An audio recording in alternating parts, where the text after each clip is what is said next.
রাষ্ট্রদূতদের বৈঠক হয়, তারা ওই জায়গায় এসে জিজ্ঞেস করে আপনারা ক্ষমতায় গেলে কোন আইনে দেশ চালাবেন? আমরা বলি কোরআনের আইনে দেশ চালাবেন।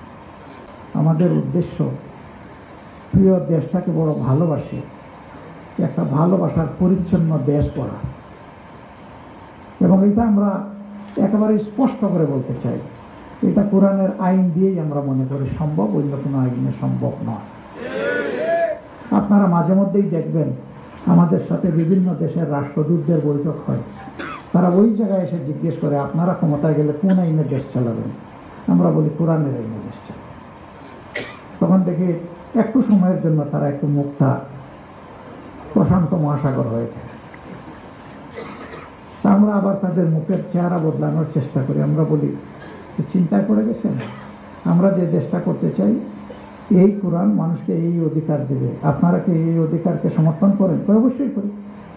আমরা দেখেছি যারা কোরআনের আইন বাদ দিয়ে চেষ্টা করেছেন তারা মানুষের অধিকার প্রতিষ্ঠিত করতে পারেননি এবং তারা পারবেন না।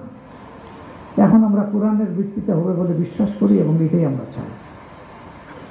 বাংলাদেশের আপামর জনগণ যদি কোরআনের আইনে শ্রদ্ধা রাখে, আলহামদুলিল্লাহ বাংলাদেশ জান্নাতের বাগান হবে ইনশাআল্লাহ। সুতরাং